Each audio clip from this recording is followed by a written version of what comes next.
যেই মুহূর্তে তাহিরির মতো ভণ্ডরা ইমান বিধ্বংসী কাফেলা নিয়ে রংপুরের মাটিতে পর্যন্ত আসে, যেই মুহূর্তে আব্বাসীর মতো তেরা দাজ্জাল ঘুড়িওয়ালারা মানুষের ইমান ধ্বংস করার জন্য গোটা বাংলাদেশ চষে বেড়ায়, যেই মুহূর্তে কিছু দাজ্জাল ঘোষণা করে দেয় উম্মাহাতুল মুমিনরা কখনো নামাজ পড়েন নাই, সেই মুহূর্তে মানুষ একটু দিশেহারা হবে, এটা খুব স্বাভাবিক। কথা বলেন তো ঠিক কিনা? আমার ভাই, ঘর থেকে বাহির, বাহির থেকে ঘর, প্রত্যেকটা জায়গা ইমানদারের জন্য এই সময় অনিরাপদ। আমি কথা বানিয়ে বলছি না। আল্লাহর নবী রাহমাতাল লিল আলামিন বিশ্ব নবী মুহাম্মদুর রাসূলুল্লাহ সাল্লাল্লাহু আলাইহি ওয়াসাল্লামের মুখ নিঃসৃত বাণী। হাদিস পাবেন মিশকাতুল মাসাবি কিতাবুল ফিতান ফাসলুল আউয়ালে। হযরত আবু হুরায়রা রাদিয়াল্লাহু তাআলা আনহু বলছেন, ক্বালা নবী সাল্লাল্লাহু আলাইহি ওয়াসাল্লাম বাদিরু বিল আ'মালি আল ফিতানু কাকিতরিল লাইলিল মুজলিম। তোমরা যখন পৃথিবীর জমিনে অন্ধকার রজনীর ঘোর অন্ধকারের মতো ফিতনাগুলো আসতে থাকবে, ওই সময়টা আসার পূর্বে ভালো ভালো আমলগুলো বেশি বেশি করো, দ্রুতগামী হও ভালো আমলের দিকে। কেন? ইউসবিহুর রাজুলু মুমিনান ওয়া ইউমসি কাফিরা। একজন মানুষ সকালবেলা ঘর থেকে বের হবে মুমিন হয়ে, যেই মুহূর্তে বাইরে যাবে হবে, বাইরে থেকে ফিরে আসবে তখন হবে কাফের।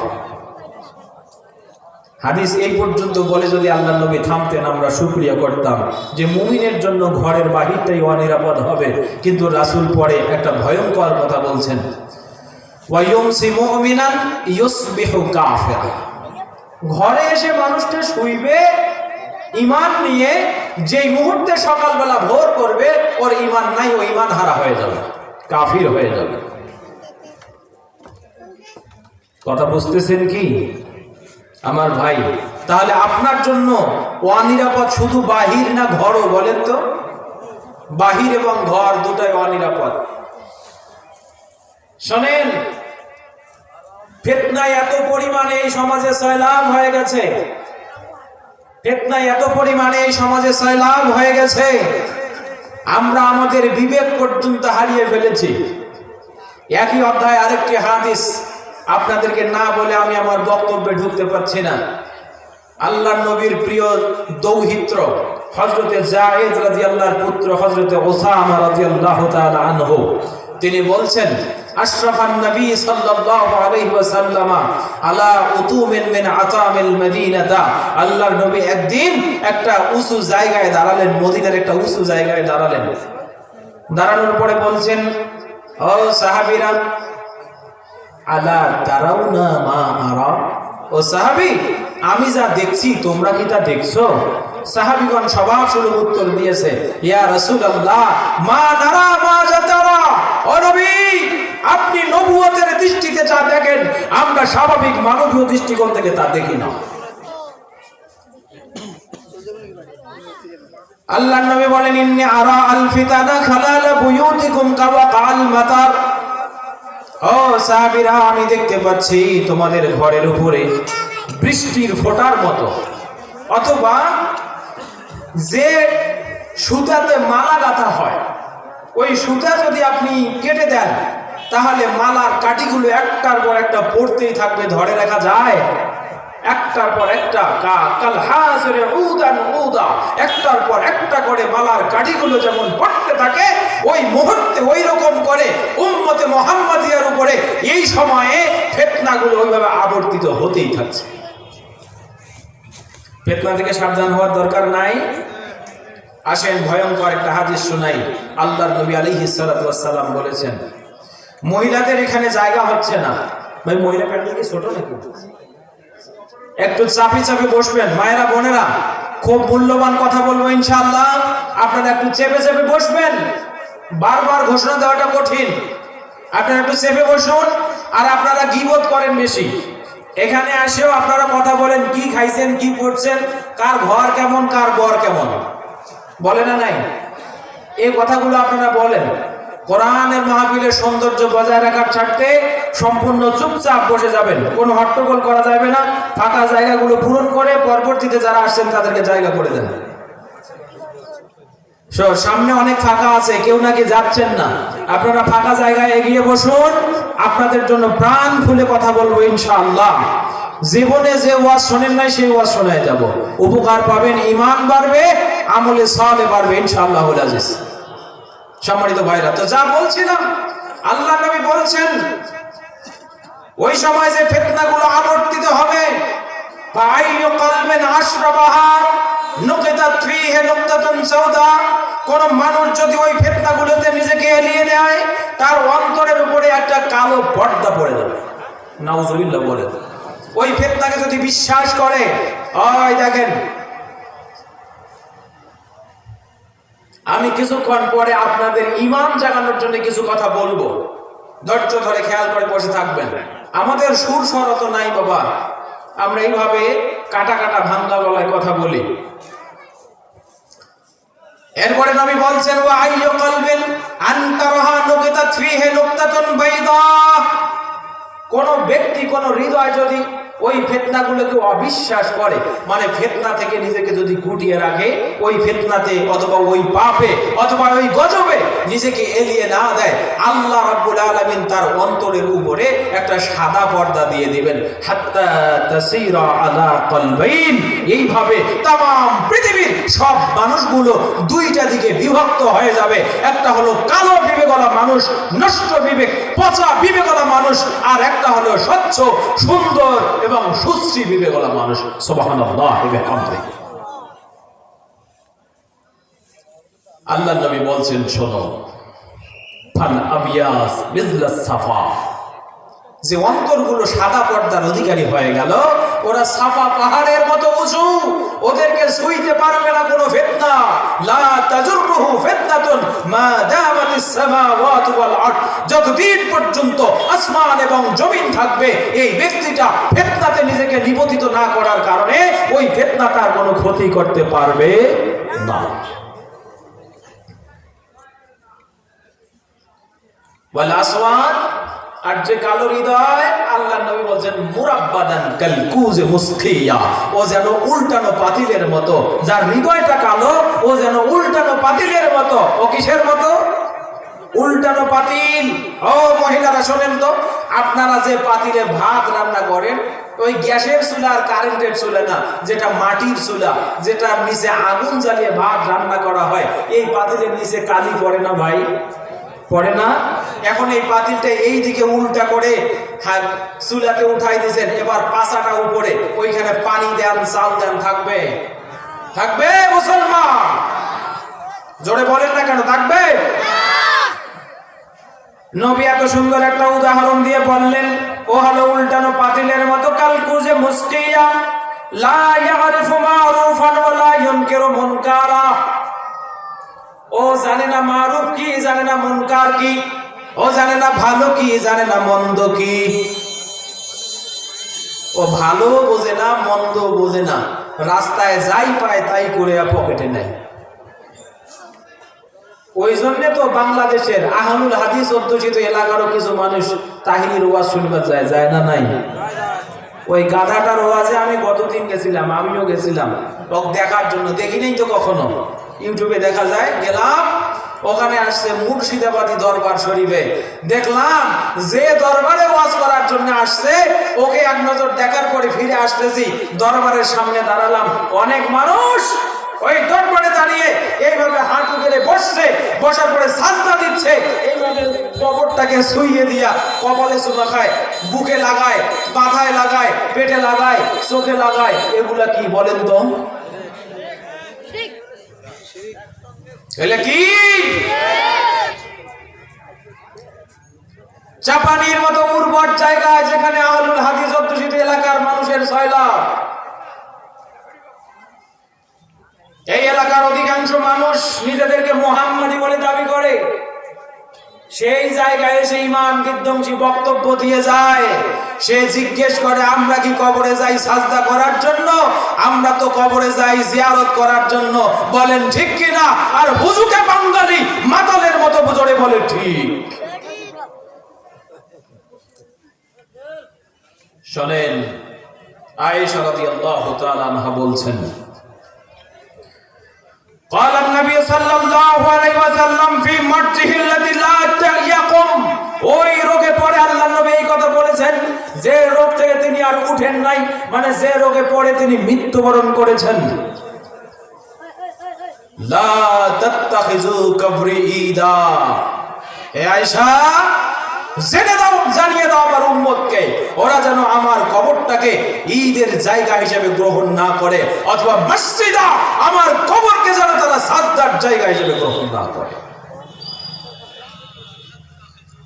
মনে রাখবা, লানাল্লাহু আলাল ইয়াহুদ ওয়ান নাসারা,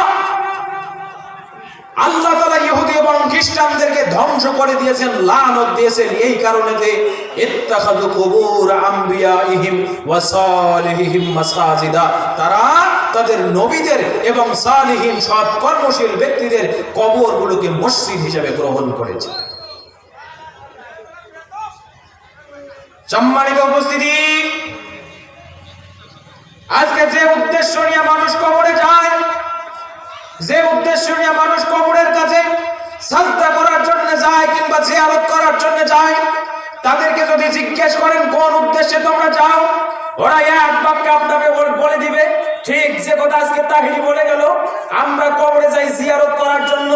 আর একটা তাদের উদ্দেশ্য আছে, ওয়াহুম শুফাআউনা ইনদাল্লাহ, আল্লাহ সূরা মায়দার ভিতরে বলছেন ওদের ইচ্ছা, ওদের কথা এরকম যে আমরা এই পীরদের কবরে এই জন্য যাই যে এরা শুফাআউনা ইনদাল্লাহ, এরা আল্লাহর কাছে আমাদের জন্য সুপারিশ করবে। বলেন কিয়ামতের ময়দানে আল্লাহর নবী মুহাম্মদ সাল্লাল্লাহু আলাইহি ওয়াসাল্লাম ছাড়া আর কে সুপারিশকারী আছে? ওই একটা হাদিস পেয়েছে যে হাদিস একেবারে জয়ীফ, তাকরিজ জয়ীফান জিদ্দা, ইয়াশফাউ ইনদাল্লাহি ইয়াউমাল কিয়ামাতি সালাসা, তিন ব্যক্তি কিয়ামতের ময়দানে আল্লাহর কাছে সুপারিশ করবে। এক নম্বর হচ্ছে আলেম, পীর বুজুর্গ, শুহাদা এবং নবীন, নবী, শুহাদা এবং আলেমিন, যারা পীর বুজুর্গ, এদের কথা তারা বলে, কিন্তু এই হাদিসের আসল নাই, কোনো ধরনের আসল নাই। এই হাদিস পৃথিবীর জমিনের টাটকা বানোয়াট এবং মিথ্যা কথা। পড়াশোনা করেই তারপর আসছি ভাই,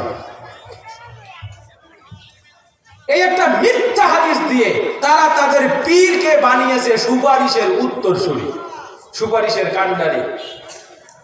অথচ আল্লাহ রাব্বুল আলামিন সূরা নাবার ভিতরে বললেন, ইয়াউমা ইয়াকুমুর রূহু ওয়াল মালাইকাতু সাফফান লা ইয়াতাকাল্লামুনা ইল্লা মান আযিনা লাহুর রাহমান। সেদিন মানুষগুলো যখন, সমস্ত রূহগুলো যখন আল্লাহর দরবারে উঠবে, সেদিন সব রূহগুলো নিস্তব্ধ নিস্তেজ, সকলে ইয়া নাফসি ইয়া নাফসি জিকির যখন করবে, আল্লাহ রাব্বুল আলামিন বলেন সেদিন কেউ তার কাছে কথা বলতে পারবে না ইল্লা মান আযিনা লাহুর রাহমান, আল্লাহ যাকে শুধু অনুমতি দেবেন তিনি ছাড়া। ও মুসলমান, আপনাকে জিজ্ঞেস করি, বলেন তো কিয়ামতের ময়দানে সুপারিশের অনুমতি একমাত্র কার? আল্লাহ নবী বলছেন মিশকাতের হাদিস কিতাবুল ফিতান, বাবু ফাজাইল সাইয়্যিদুল মুরসালিন, এই অধ্যায়ে হাদিস আসছে ফাসলুল আউয়ালে। আল্লাহ নবী বলেন কিয়ামতের ময়দানে উতীতুশ শাফাআ, আমাকে সুপারিশের পতাকা দেওয়া হবে। অনেকগুলো বড় বড় হাদিস, আমি আল্লাহর কাছে যাব রব্বুল আলামিন, ফাইন্নি, আমি সাজদায় যখন পড়ে যাব, আল্লাহ বলবেন ইয়া মুহাম্মদ ইশফা ইরফা রাসাক, তুমি তোমার মাথা তোলো সাজদা থেকে, ইশফা তুশাফা সামতুতা, মুহাম্মদ তোমার মাথা তোলো সিজদা থেকে, তুমি সুপারিশ করো, তোমার সুপারিশ কবুল করা হবে, তুমি চাও তোমাকে দিয়ে দেওয়া হবে। চারবার বিশ্বনবী মুহাম্মদ সাল্লাল্লাহু আলাইহি ওয়াসাল্লাম সুপারিশ করবেন। তিনবার জাহান্নাম থেকে একেবারে চূড়ান্ত জাহান্নামী মানুষেরা জাহান্নামে গেছে। আল্লাহর নবী তিনবার সুপারিশ করে জাহান্নাম থেকে অসংখ্য মানুষকে তুলে নিয়ে আসবেন। ওই বাবা নয়, ওই যে জাহাজ বাবা বলছে যে আমার বাবা কিয়ামতের দিন জাহাজ নিয়ে আসবে তোমাদের ওই কিয়ামতের ময়দানে, ওখান থেকে জাহাজে ভর্তি করে তোমাদেরকে জান্নাতে নিয়ে যাবে। নাউজুবিল্লাহ বলেন না? শুনছেন না এই কথা? শুনছেন না শোনেন নাই? কিয়ামতের মাঠ কি বরিশালের পানি নাকি?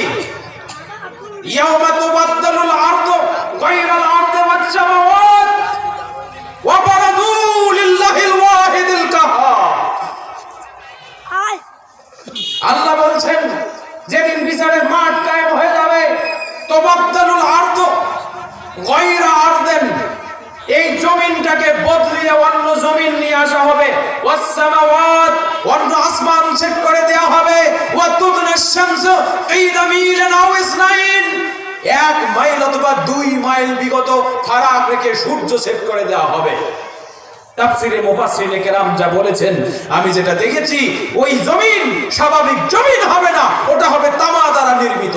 বলেন না নাউযুবিল্লাহ মিন যালিক।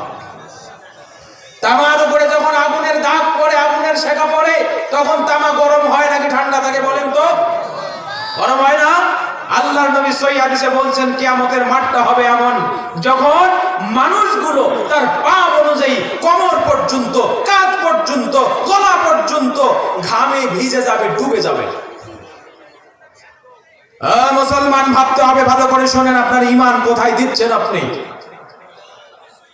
আপনাকে আপনার ঈমানের জন্য কিছু কথা বলছি, শুনে বাড়িতে যাবেন। যে কথা বলছিলাম, মুসলমান, আল্লাহ বলছেন সেদিন জমিনটাকে পরিবর্তন করে দেব। ওই জমিন হবে তামার নির্মিত শক্ত জমিন। আসমান থেকে যখন সূর্য তাপ দিবে মাত্র 1 মাইল অথবা 2 মাইল উপর থেকে, 1 বিগত নয় কিন্তু, এই যে 1 বিগতের কথা বলি না, এটা নয়, এরকম কোন রেওয়ায়েত নাই। 1 মাইল অথবা 2 মাইল এইখান থেকে যখন তা দিবে, ঘামে মানুষগুলো ঘেমে ঘেমে শেষ। এই তামাতে কি ভাই নৌকা চলে না জাহাজ চলে? কিছু চলে। তার মানে বুঝতে হবে ওই কথা বিবেকেও ধরে না, ওই বেটা ওই কথা ভুল বলেছে। ওর বাপ সুপারিশ করার অধিকারী নন, সুপারিশ করার অধিকারী কেবল মাত্র একমাত্র নবীদের নবী সাইয়্যিদুল মুরসালিন মুহাম্মদুর রাসূলুল্লাহ সাল্লাল্লাহু আলাইহি ওয়াসাল্লাম।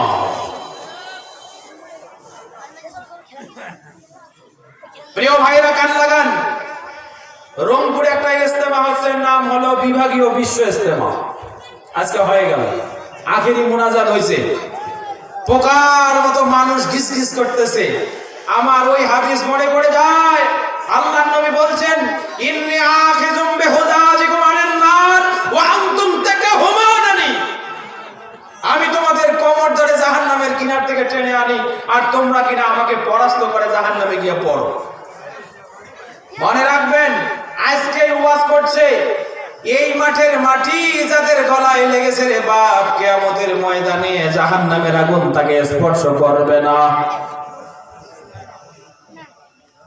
কি বলবেন ভাই?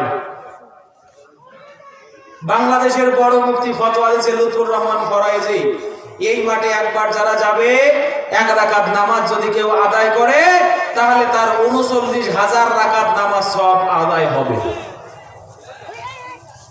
অথচ আল্লাহর নবী বলছেন, লা তাশুদ্দুর রিহালা ইল্লা আলা সালাসাতি মাসাজিদা, 3 মসজিদ ব্যতীত অন্য কোথাও গেলে 1 রাকাত পড়লে 1 রাকাতের সওয়াব হবে, অন্য কোথাও 1 রাকাত পড়লে 2 রাকাত সওয়াব হবে না।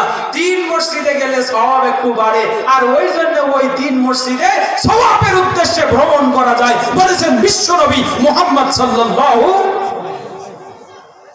আলাইহি ওয়াসাল্লাম। যে মুফতি বলেছে ওই মাঠে 1 রাকাত নামাজ আদায় করলে 39 রাকাত নামাজের সওয়াব আদায় হয়, ওই মুফতিকে কানে ধরে তওবা করতে হবে জাতির কাছে। ওই মুফতি এখনো বেঁচে আছে, নাম তো বলে দিছি একটু আগে। আমার ভাইরা, মসজিদে নববীতে গেলে একটা সওয়াব আছে, বাইতুল মুকাদ্দাসে গেলে সালাত আদায় করবেন, একটা সওয়াব আছে। আর কাবাতুল মুশাররফায় সালাত আদায় করবেন, 1 লক্ষ রাকাত নামাজের সওয়াব আল্লাহ তাআলা দেবেন, তাই না? আর পৃথিবীর কোন মসজিদ যদি আপনি মনে করেন আমার এই মসজিদে সালাত আদায় করলে 1 রাকাতে 2 রাকাত সালাতের সওয়াব হয়, অন্য মসজিদে সালাত আদায় করলে 1 রাকাতের সওয়াব হয়, আর এই ফতোয়া দেওয়ার পরে যদি কোনো মানুষ ওই মসজিদ ছেড়ে এই চিন্তা করে এখানে আসে যে ওখানে বড় হুজুর বলছে 1 রাকাত আদায় করলে 2 রাকাতের সওয়াব পাওয়া যায়, বুঝতে হবে ওই মানুষটার নিয়তে গরমিল থাকার কারণে তার এই নামাজটা আল্লাহর দরবারে কবুল হবে। কেন হবে না? গ্যারান্টি দেখেন, সহিহ ইবনে হিব্বানে হাদিস এসেছে, আল্লাহর নবীর সাহাবী হযরত আব্দুল্লাহ বিন মাসউদ রাদিয়াল্লাহু তাআলা আনহু বলছেন, শোনো নবীর উম্মত শোনো, লা তাতাআব্বাদু কুল্লু ইবাদাতিন লাম ইয়াতাআব্বাদ বিহা সাহাবুন নবী সাল্লাল্লাহু আলাইহি ওয়াসাল্লাম ফালা তাতাআব্বাদু বিহা, যে সমস্ত ইবাদত নবীর সাহাবী করে নাই তোমরা সেটা করতে যেও না, তোমরা সেই ইবাদত করতে যেও না। জেনে রাখো ফাইনাল আউয়াল লাম ইয়াদা লিল আখির মাকালান, প্রথম যুগের মানুষেরা মানে ওই সাহাবীরা তোমাদের জন্য দ্বীন ইসলামের মধ্যে কিছু ইনক্লুড করতে হবে, নতুন করে কিছু তৈরি করতে হবে, এরকম কোনো ফাঁক রেখে যান নাই। ও মুসলমান, বলেন ইসলাম কমপ্লিট নাকি আনকমপ্লিট? ইসলাম কমপ্লিট নাকি ইনকমপ্লিট? বাবা যা বলে তাই বলি এখানে ইমাম ধ্বংস করেন। মনে রাখবেন, 4 ইমামের 1 ইমাম, মুস্তাহিদ ইমামদের 4 ইমামের 1 ইমাম, এবং প্রথম ইমাম ইমাম মালিক রাহমাহুল্লাহ, তিনি বলছেন মানিবতাদা আল বিদআতা, কোন ব্যক্তি যদি বিদআত আবিষ্কার করে, ধর্মের নামে কোনো কিছু আবিষ্কার করে, ওয়া রাহা হাসানান, এবং সেটাকে যদি মনে করে এটা ইসলামে উত্তম জিনিস, ফাকাদ জামা আন্না মুহাম্মদ সাল্লাল্লাহু আলাইহি ওয়াসাল্লাম খানা রিসালাতা, সেজন্য এটা বলল যে আল্লাহর নবী মুহাম্মদ সাল্লাল্লাহু আলাইহি ওয়াসাল্লাম মানুষের কাছে তার নবুয়তি দায়িত্ব পালনে ব্যর্থ ছিলেন। আপনি কি মনে করেন? আপনি যদি মনে করেন টঙ্গীর ইস্তেমায় গেলে 1 রাকাতে 39 রাকাতের সওয়াব হয়, আপনি বুঝবেন আল্লাহর নবীর পক্ষ থেকে ওই দলিল না থাকার কারণে আপনার ওই ইবাদত বিদআতি ইবাদত।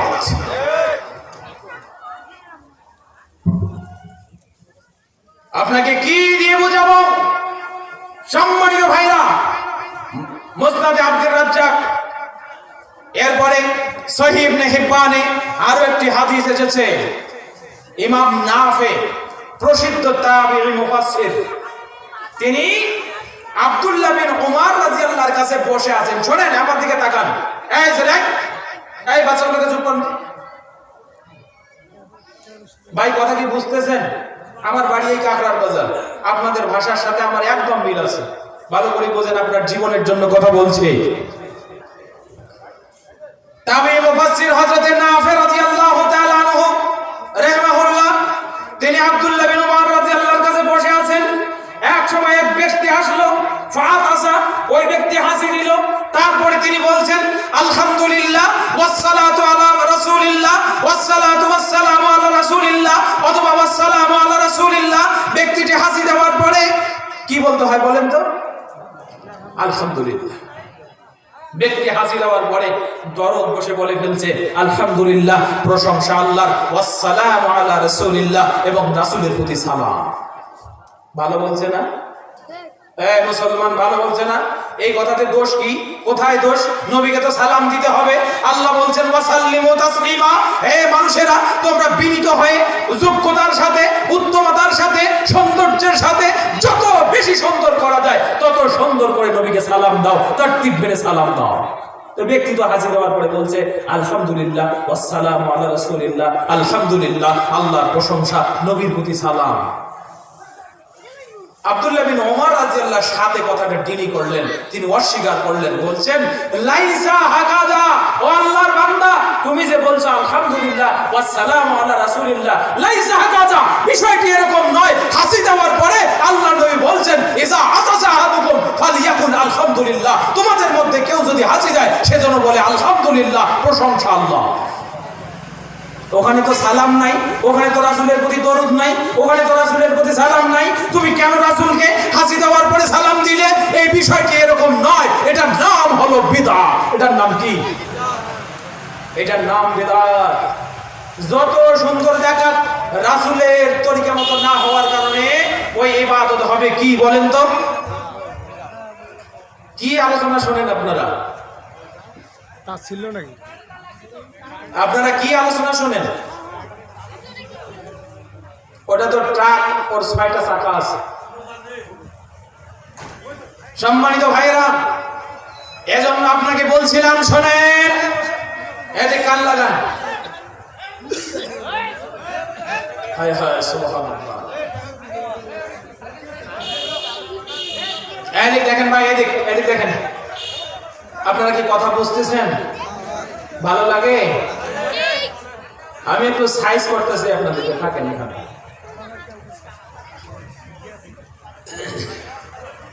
এই মুসলমান, আমি আপনার সামনে কোরআনে হাকিম থেকে তেলাওয়াত করছি আয়াত সূরা আনআম 102 নম্বর আয়াত। আয়াতের শিরোনাম দেখেন, যালিকুমুল্লাহু রাব্বুকুম। তোমাদের রব এরকম, তোমাদের রব এরকম। লা ইলাহা ইল্লা হুয়া, তিনি ব্যতীত আর কেউ নাই। ইলা মানে ইবাদতের যোগ্য, তাই না? খালিকু কুল্লি শাই, সব কিছুর স্রষ্টা তিনি। নাকি সন্দেহ আছে? সন্দেহ আছে? নাই। ওয়া হুয়া আলা কুল্লি শাইইন ওয়াকিল, এবং তিনি সবকিছু সংরক্ষণ করেন, সবকিছু তার আয়ত্তে থাকে। তিনি সবকিছুর প্রতিনিধিত্ব করেন, তিনি সবকিছুকে আয়ত্তে রাখেন, দেখে রাখেন, দেখভাল করেন। বলেন আল্লাহু আকবার। আলোচনার বিষয় আল্লাহর পরিচয় কি বলেন তো? আলোচনার বিষয় আল্লাহর পরিচয়। আল্লাহকে চেনেন কারা কারা? হাত তুলে দেখান, ওঠান হাত। আল্লাহকে চেনেন? চেনেন? আচ্ছা ঠিক আছে, হাত নামান। রব্বুল আলামিন, তুমি সাক্ষী থাকো, আমরা সকলে তোমাকে চিনি, কিন্তু কিভাবে চিনি সেটা আপনার পরীক্ষা হবে ইনশাআল্লাহ। পৃথিবীর জমিনে এমন কোন কট্টর কাফির নাই, এমন কেউ নাই যারা আল্লাহকে সৃষ্টিকর্তা হিসেবে মানে না। যদি ওই ফেরাউন, নমরুদ, হামান, কামান, ওলীদ ইবনে মুগীরা, উতবা, শাইবা, আবু জেহেল, আবু লাহাব, এদের সকলকে বলা যাইতো, বলো তো আসমান এবং জমিনের স্রষ্টাকে? তারা বিনীত স্বরে, কায়েমন বাক্যে, উইদাউট এনি ডাউট, কোনো সন্দেহ ছাড়াই তারা বলতো আসমান এবং জমিনের স্রষ্টা শুধুমাত্র, কেবলমাত্র, একমাত্র আল্লাহ। আসমান জমিনের স্রষ্টা কে? কোথায় আছে? ওদের কথাগুলো কোরআনে আল্লাহ তাআলা দিয়েছেন।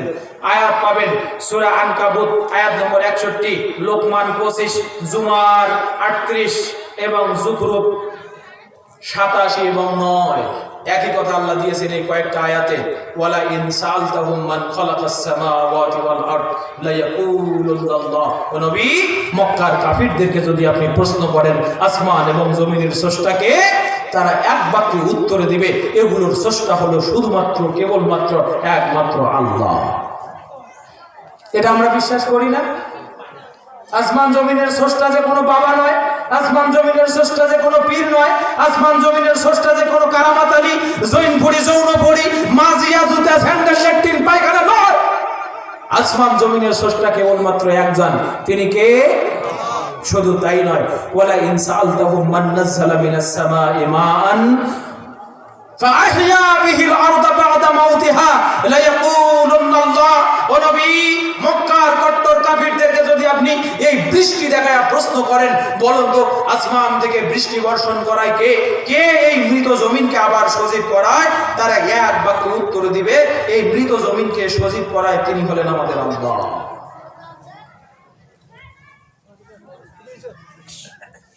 তো সবাই তো আল্লাহকে বিশ্বাস করে, সবাই তো আল্লাহকে বিশ্বাস করে, তাহলে আজকে এই আয়োজন কেন?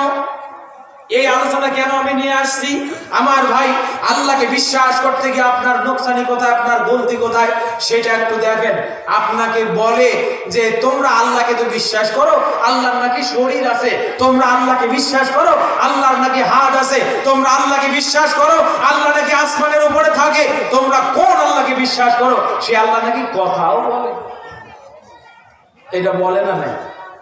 আমরা তো আল্লাহকে বিশ্বাস করি এইভাবে, ও আল্লাহ তুমি কথা বলো, আল্লাহ তোমার মুখমণ্ডল আছে। সূরা রহমানে দেখেন আল্লাহ রাব্বুল আলামিন বলছেন, কুল্লু মান আলাইহা ফান ওয়া ইয়াবকা ওয়াজহু রাব্বিকা যুল জালালি ওয়াল ইকরাম। হে নবী, কিয়ামতের জালজালা যখন হবে সব কিছু ধ্বংস হয়ে যাবে, শুধুমাত্র তোমার রবের মুখমণ্ডল, তোমার রবের যে গঠন এইটা বাকি থাকবে, সব ধ্বংস হয়ে যাবে। সূরা রহমানে কি আয়াত নাই ভাই?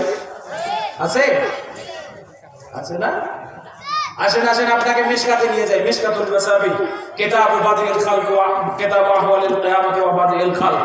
এই অধ্যায়ে বাবু রুয়াতিল্লাহ আযজা ওয়া জাল্লা, এই অধ্যায়ে একখানা হাদিস এসেছে। আল্লাহর নবী বলছেন, যখন জান্নাতি মানুষেরা জান্নাতে চলে গেল, আল্লাহ ডাক দিয়ে বলছেন, ইয়া আহলুল জান্নাহ, হে জান্নাতি মানুষেরা,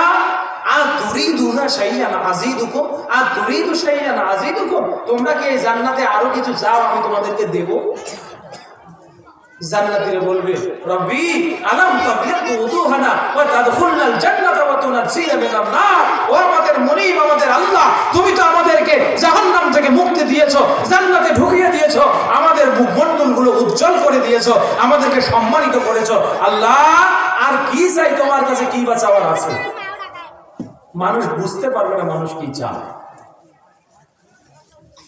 নবী আলাইহিস সালাতু ওয়াস সালাম বলেন, ফায়ুরফাউ হিজাবান, একটা পর্দা তুলে দেওয়া হবে। ওই যে শুনছেন না ৭৪,০০০ নূরের পর্দা, ৭৪ মূলত আসলি নয়, কত হাজার নূরের পর্দা আছে। এটা ইউসতামালুল কাসরাত, আধিক্য বোঝানোর জন্য ব্যবহার করা হয়েছে। আল্লাহ রাব্বুল আলামিনের কত হাজার নূরের পর্দা আছে আল্লাহু আ'লাম, আল্লাহ ভালো জানেন। ওইখান থেকে একটা পর্দা তুলে দেওয়া হবে। ফায়ানজুরুনা ইলা রাব্বিহিম, জান্নাতি মানুষরা ঊর্ধ্বশ্বাসে আল্লাহকে দেখতেই থাকবে, দেখতেই থাকবে, দেখতেই থাকবে। ফামা উতু শাইয়ান আহাব্বা ইলাইহিম মিনান নাজরি ইলা রাব্বিহিম, তাদেরকে রবকে দেখার চাইতে বেশি প্রিয় কিছু জান্নাতে দেওয়া হয় নাই। আমার ভাই, প্রশ্ন, আল্লাহর যদি আকার না থাকে, আল্লাহর যদি দেহ না থাকে, সৌষ্ঠব না থাকে, তাহলে জান্নাতে যাওয়ার পর এই জান্নাতি মানুষেরা দেখবে কি? বলেন তো। ও মুসলমান, আপনাকে বলছি শোনেন, একটা অত্যন্ত নোংরা কথা, একটা অত্যন্ত মিথ্যা কথা, খারাপ কথা এই সমাজে মাযহাবী ভাইদের কাছে প্রচলিত আছে। তারা তাদের ইমাম আবু হানিফা রাহিমাহুল্লাহকে ইমামে আজম প্রমাণ করার জন্য, পৃথিবীর সবচেয়ে ভালো ইমাম প্রমাণ করার জন্য, পৃথিবীর সবচেয়ে বড় ইমাম প্রচার করার জন্য তারা বলে দেয় যে আমাদের ইমামে আজম আবু হানিফা রাহিমাহুল্লাহ জ্যান্ত থাকা অবস্থায় পৃথিবীর জমিনে আল্লাহকে ৯৯ বার দেখছে। তাদের কথাটা বিশ্বাসযোগ্য নয়, কোরআন হাদিসের দৃষ্টিতে একেবারে কি বলবো, পরিতাপের নোংরা কথা। এই কথার কারণে ইমাম আবু হানিফা রাহিমাহুল্লাহ যদি কিয়ামতের ময়দানে তাদেরকে ধরেন, তাহলে তারা কিন্তু ইমাম আবু হানিফাকে এটার কোনো জবাব দিতে পারবেন না। সম্মানিত ভাইরা, তো তাদেরকে যদি প্রশ্ন করেন যে আল্লাহর যদি আকারই না থাকে, তো তোমার ইমাম কি দেখছে? বলেন। এটা হলো ওদেরকে ঠেকানোর জন্য একটা কথা, কিন্তু ওনার ইমাম যে পৃথিবীর জমিনে আল্লাহকে দেখে নাই, সেই প্রমাণ ভাই সবিস্তারে আমার কাছে আছে। চান প্রমাণ? আসেন। আল্লাহ রাব্বুল আলামিন সূরা আনআমের ১০৩ নম্বর আয়াতে বলছেন, লা তুদরিকুহুল আবসার, পৃথিবীর কোন দৃষ্টি তাকে পরিবেষ্টন করতে পারে না। ওয়া হুয়া ইউদরিকুল আবসারা, তিনি সমস্ত দৃষ্টিকে পরিবেষ্টন করে থাকেন। ওয়া হুয়াল লাতীফুল খবীর, তিনি সূক্ষ্মদর্শী এবং খবরওয়ালা, তিনি সব কিছু জানেওয়ালা।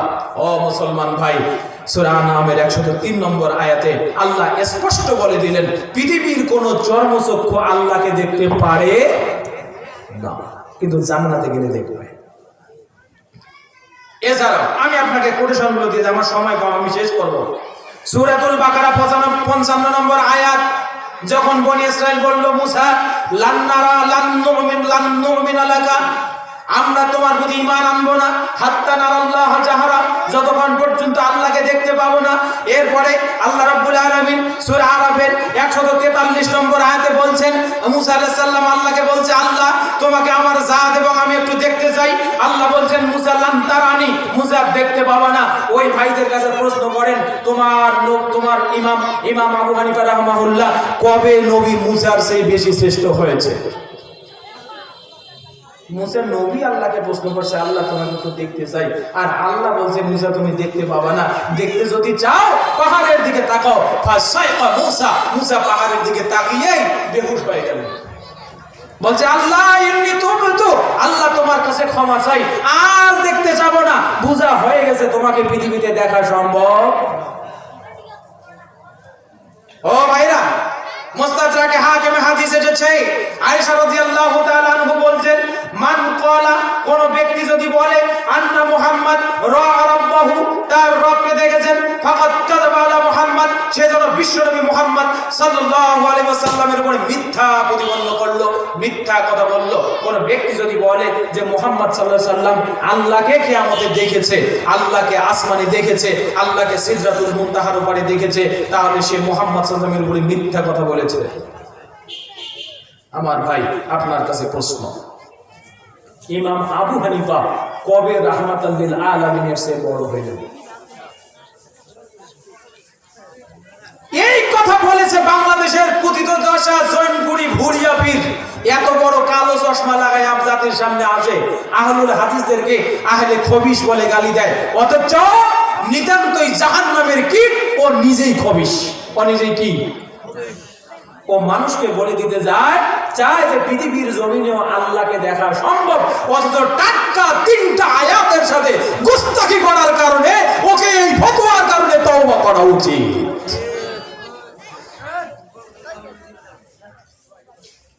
আর তারই প্রোগ্রাম শুনতে যান, তাকে দেখতে যান। সম্মানিত ভাইরা, আপনাদেরকে বিরক্ত করছি কি ভাই? জানার দরকার আছে না নাই বলেন? তাহলে বোঝা গেল আল্লাহর মুখমণ্ডল আছে, আল্লাহর শরীর আছে।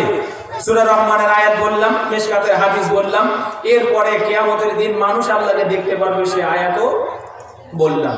এবার আসেন, আল্লাহর যেহেতু শরীর আছে, আল্লাহ যেহেতু কথা বলেন, আল্লাহর যেহেতু মুখমণ্ডল আছে, তো আল্লাহ কথাও বলেন। আর এই কারণে পবিত্র কোরআন আল হাকিম, কোরআনে মুবিন হচ্ছে আল্লাহর কালাম, আল্লাহর সৃষ্টি নয়। কোরআনকে আপনারা কি বলেন? কোরআনকে আল্লাহর সৃষ্টি নাকি আল্লাহর কথা? বলেন কি বলেন? সবাই জানেন? বলেন, কোরআন কি আমাদের মতো আল্লাহর সৃষ্টি? কোরআন আল্লাহর কথা। আকীদা আল ওয়াসিতিয়া যাদের ঘরে আছে, বিস্তর ঘটনাতে আছে, ইমাম আহমদ ইবনে হাম্বল কোরআনকে কালামুল্লাহ বলার কারণে ওই সমস্ত জাহামিয়া এবং মুতাজিলা আকীদার সেই খলিফা মানসুর থেকে নিয়ে পরবর্তী 5 খলিফা তাকে চার পর্যায়ে অত্যাচার করেছে, মারতে ঘোড়ার পিঠ থেকে ফেলাই দিয়েছে, তবুও তিনি এই কথাই বলেছেন, আল কোরআন কালামুল্লাহ, কোরআন হচ্ছে আল্লাহর কালাম, আল্লাহ কথা বলেন, আল্লাহ কথা বলেন, তাই কোরআন আল্লাহর কালাম। এই কোরআন হলো আল্লাহর সিফাত। কোরআন আল্লাহর কি? আল্লাহর সিফাত। কোথায় আছে আপনাকে বলছি, শোনেন। রব্বুল আলামিন সূরা তাওবার 6 নম্বর আয়াত আল্লাহ বলছেন, ওয়া ইন্না আহাদুম মিনাল মুশরিকিনা ইস্তাজারাকা ফাআযিরহু হাত্তা ইয়াসমা'a কালামাল্লাহ। হে নবী, মক্কার মুশরিকরা আপনার কাছে এসে একটু বসতে চাইবে, আপনার কাছে এসে আশ্রয় চাইবে, আপনি সুলভে তাদেরকে আপনার সামনে বসতে দেন, হাত্তা ইয়াসমা'a কালামাল্লাহ, তারা যেন আল্লাহর কালাম শুনতে। তাহলে কোরআনকে আল্লাহ কি বলছেন? কোরআনকে আল্লাহ কালাম বলছেন। এছাড়াও আল্লাহ তাআলা সূরা আম্বিয়ার ভিতরে আরো অনেক সূরাতে, আল্লাহ তাআলা সূরা নিসাতে বলছেন, ওয়া কাল্লামাল্লাহু মূসা তাকলিমা, আল্লাহ মূসার সাথে বিশেষ কথা বলেছেন। তার মানে প্রমাণ হলো আল্লাহ কথা বলেন। রব্বুল আলামিনকে যদি প্রশ্ন করো, রব্বুল আলামিন তুমি কথা বলো, আমরা বুঝতে পারলাম, এই জন্য কোরআন তোমার কথা,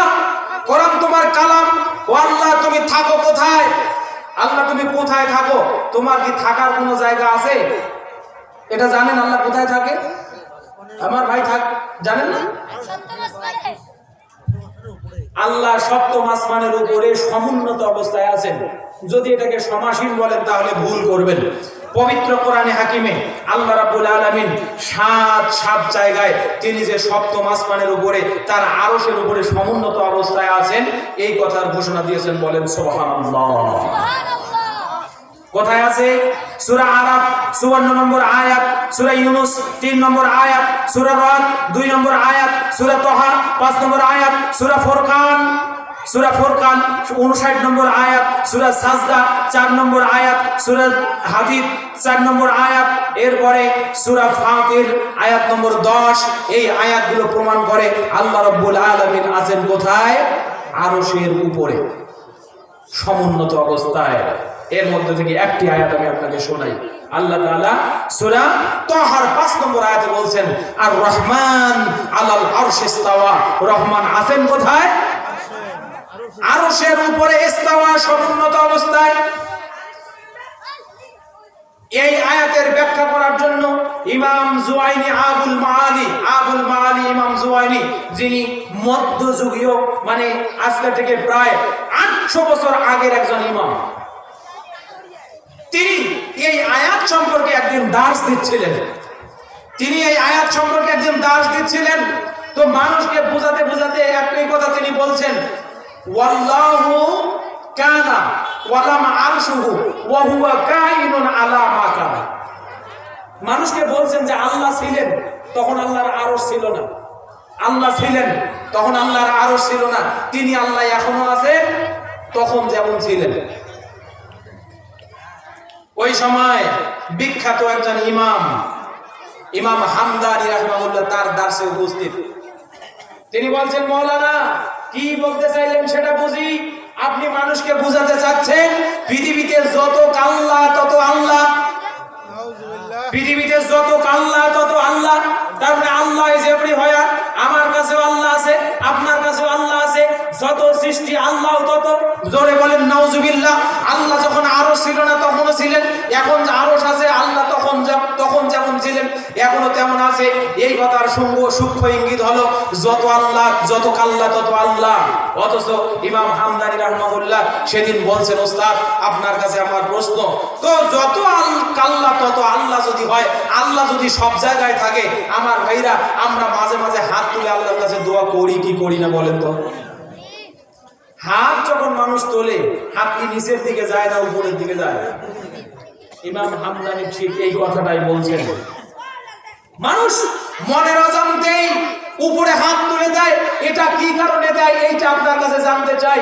ইমাম আবুল মায়ালি আজ-জুওয়াইনি রাহিমাহুল্লাহ সেই দিন তার দার্সের মাইকগুলো ফেলে দিলেন, তার মঞ্চটা ভেঙে ফেললেন আর বলছেন, হায়রানি হামদানি, হায়রানি হামদানি, হামদানি হায়রানি। হে হামদানি, তুমি আমাকে হয়রান করে ফেললা, আমাকে পেরেশান করে ফেললা। আমি ঠিকই তো বলছি, আমি তো জানি না মানুষ যে উপরের দিকে হাত তোলে এই কথার মানে কি। মানুষ স্বভাবগতভাবে মন থেকে জানে আল্লাহ উপরে আছেন, তাই মানুষ হাত তোলে উপরের দিকে। আমার ভাই, পৃথিবীতে একটা মাযহাবী কিতাব আছে, কিতাবের নাম সুবুলুস সালাম। কি নাম? এই সুবুলুস সালাম কিতাবের 486 নম্বর পৃষ্ঠা। এই পৃষ্ঠা একটা ছোট্ট হাদিস এসেছে এরকম, হযরতে সুলাইমান আলাইহিস সালাতু ওয়াস সালাম একদিন তার সভাসদকে নিয়ে পানি প্রার্থনার জন্য বাইরে যাচ্ছেন। কোথায়? এই শুনছেন ভাই? কঠিন হচ্ছে নাকি আলোচনা? ভালো করে শুনবেন। আল্লাহ সম্পর্কে আকীদা পরিষ্কার করা লাগবে। আমি বলছি আল্লাহ কোথায় আছে। সুবুলুস সালাম গ্রন্থের ওই ঘটনা। ইমাম নবী হযরতে সুলাইমান আলাইহিস সালাতু ওয়াস সালাম তিনি তার সভাসদকে নিয়ে বাইরে যাচ্ছেন। বাইরে যখন যাচ্ছেন তো দেখতে পাইলেন একজন পিপিরা, এখন ঠিক আছে, একটা পিঁপড়া, এই কথা বলে শেষ করছি। একটা পিঁপড়া উল্টো দিক হয়, পিঠটা মাটিতে লাগাইছেন, হাত পা গুলো উপরের দিকে সরিয়ে বলছেন, আল্লাহুম্মা ইন্নী খালকুন মিন খালকিক। ও আল্লাহ, আমি তোমার তাম সৃষ্টি জগতের ছোট্ট একটা সৃষ্টি, লাইসা গিনান ইল্লা সুকিয়া। ও আল্লাহ, তুমি যদি আমাকে পানি পান না করাও তাহলে পৃথিবীর কেউ নেই আমাকে পানি পান করাতে পারে। পিঁপড়াটা পিঠটা মাটির দিকে লাগিয়েছে আর দুই হাত পা উপরের দিকে ছড়িয়ে এইভাবে আল্লাহকে বলছে। হযরত সুলাইমান আলাইহিস সালাম উল্লিমনা মানাতিকাত তায়রা, সুলাইমান আলাইহিস সালাম বলছেন আল্লাহ আমাকে পাখিদের ভাষা, জীবজন্তুর ভাষা শিক্ষা দিয়েছেন। সুলাইমান আলাইহিস সালাম বলছেন সভাসদ চলো আমাদের কাজ হয়ে গেছে। বলো কেমনে হইল ইয়া নবী আল্লাহ? তো বলো দেখো আমি দেখলাম একটা পিঁপড়া আল্লাহর কাছে পানি যাচ্ছে। আরে তোমাদের দোয়া কবুল হবে কি হবে না সেটা তো অনেক পরে, কিন্তু আমি দেখতে পাচ্ছি এই বেগুনা পিঁপড়া যখন আল্লাহর কাছে দোয়া করছে বৃষ্টি এবার হবে, সুতরাং চলো আমরা এখন ঘরে ফিরে যাই। এই পিঁপড়াটা জানেন শাইখুল ইসলাম ইমাম ইবনে বাজ রাহিমাহুল্লাহ বলছেন হাযিহিন নামলাতু আ'লামু বিমারিফাতিল্লাহ মিন আহলি জাহমিয়াতি। এই পিঁপড়াটা পৃথিবীতে গোমরা জাহমিয়া সম্প্রদায়ের চেয়ে আল্লাহকে বেশি জানে। তার কারণ জাহমিয়াতের আকীদা হলো যত মানুষ আল্লাহ তত, সবার কাছে কাছে আল্লাহ আছে। তো সবার কাছে কাছে যদি আল্লাহ থাকে তা হাত উপরে তোলা লাগে কেন? সম্মানিত উপস্থিতি, ইবনুল কাইয়্যিম আল জাওযী একই কথা বলছেন হাযিহিন নামলাতু আফজালু মিন আহলি জাহমিয়া। এই পিঁপড়াটা আছে এই জাহমিয়াদের চেয়ে এই পিঁপড়াটা আল্লাহর কাছে অনেক দামি সৃষ্টি। অথচ আল্লাহ মানুষকেই বলছেন ওয়ালাকাদ কাররামনা বানি আদম। ঠিক কিনা বলেন তো? সম্মানিত ভাইরা, আমি এই আলোচনা এখানে রেখে দিলাম। তাহলে পরে আল্লাহ কোথায় থাকে? আল্লাহ আরশের উপরে থাকে। ইমাম মালিককে প্রশ্ন করা হলো আল্লাহ কেমনে আরশের উপরে আছে? তো তিনি বলছেন আল্লাহু ইস্তাওয়া আলাল আরশি মা'লুম, আল্লাহ আরশের উপরে আছেন সেটা জানি। কারণ কোরআনে আল্লাহ 7 জায়গায় বলছেন ওয়াল কাইফিয়াতু মাজহুল, কেমনে আছেন তা জানি না, ওটা অপরিচিত। ওয়াস সাওয়ালু আনহু বিদআ, এই সম্পর্কে প্রশ্ন করা হলো বিদআত। বলেন আল্লাহ আছেন আরশের উপরে, এটা আমাদের বিশ্বাস। আর যদি আপনি মনে করেন যে আল্লাহ আমাদের সাথে সাথে আছেন, সম্পূর্ণ কোরআন থেকে 7টা আয়াতকে আপনি এক্ষুনি অস্বীকার করবেন, যে কারণে আপনার প্রতি তওবা করা ফরজে আইন। সম্মানিত ভাই, আমি বিশেষ বক্তা, এই আলোচনা শেষ হবে না। তা আমি আপনাকে বুঝালাম 3টা কথা। এক, আল্লাহর মুখমণ্ডল আছে, জান্নাতে গেলে দেখবো ইনশাআল্লাহ। পৃথিবীর জমিনে কেউ আল্লাহকে দেখতে পারে না, এই কথা যারা প্রচার করে বেড়ায় যে আল্লাহকে পৃথিবীর জমিনে ইমাম আবু হানিফা দেখেছে, ওদের উপরে তওবা ওয়াজিব। আর দ্বিতীয় কথা বলছে আল্লাহর যেহেতু মুখমণ্ডল আছে তাই আল্লাহ কথা বলেন, এই অর্থে কোরআনে কারীম আল্লাহর সৃষ্টি নয় বরং আল্লাহর কালাম। তৃতীয়ত আমি বলছি আল্লাহর যেহেতু চেহারা আছে তাই আল্লাহর অবস্থানের একটা জায়গা আছে, থাকার একটা জায়গা আছে। আমার ভাইরা, আল্লাহর হাত আছে, আল্লাহর পা আছে, আল্লাহর নাক চোখ আছে, এ ব্যাপারে ভুরি ভুরি আয়াত আমার এখানে আছে। এটা 3 ঘন্টা লাগবে, আর বলছি না। এবার আসেন